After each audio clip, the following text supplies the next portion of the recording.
Today marks 26 years since Tupac Shakur's tragic passing in Las Vegas, when the rapper was just 25 years old. Despite having less than a decade in the music industry, Tupac is still one of the world's best-selling rap artists, and his death frequently invites a tirade of theories and conspiracies for fans. Tupac had arrived in Las Vegas, Nevada in 1996 to watch a boxing match and perform at a club on September 7, but he would sadly never get to the stage. The rapper was said to be excited to watch his friend Mike Tyson face down Bruce Seldon in the lauded heavyweight boxing match. The match ended up lasting just under 2 minutes as Tyson succeeded with a first-round knockout. Exhilarated by the incredible match, Tupac proceeded backstage to meet with the CEO of Death Row Records Suge Knight and some of the other record label employees. The rapper was signed to Death Row Records at the time, and although Knight was reportedly affiliated with the Bloods gang, Tupac had no gang affiliations. As the group were leaving the arena, a member of the group allegedly whispered to Tupac that he had recognized a man in the lobby as someone who had robbed him. The man was also reportedly a member of the South Side Crips, a rival gang of the Bloods.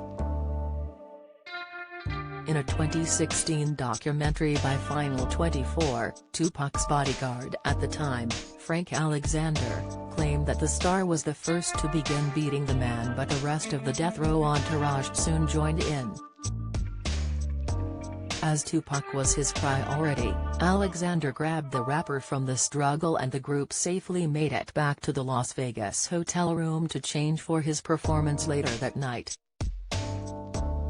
Tupac had brought his cousin, Jamal Laysane, and his girlfriend at the time, Kadada Ann Jones, who were to stay in the hotel room the entire night. In the documentary, Laysane highlighted that the rapper would usually wear a bulletproof vest whenever he went out as his fan base grew on par with his enemies. However, Tupac claimed the Nevada heat was too much and left without the vest. The rapper and his bodyguard then went to meet the rest of their entourage, including members of his backing crew Outlaw Immortals, at Knight's mansion. Once the group was ready to leave, Alexander made his way to the backseat of Tupac's car but was stopped by the rapper. He said, "I was opening up the back door to get in the backseat and Tupac said no, take the keys and go drive the Lexus with the Outlaws in it because we're going to be drinking and you're going to be the designated driver." Don't miss, Alexander followed the instructions and diligently drove behind the car carrying Knight and Tupac until they stopped at a traffic light. A white Cadillac pulled up alongside the car Tupac was in. As Alexander recalled, the arm came out and the gun just started firing.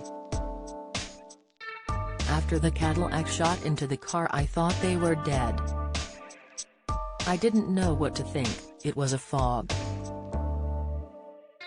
Tupac was shot 4 times, while Knight had been lightly grazed by one of the bullets and the car continued down the road. Eventually the damaged BMW broke down and Tupac was rushed to hospital where he underwent emergency surgery. The rapper's right lung was removed and he was placed into an induced coma for 6 days before succumbing to his injuries on September 13.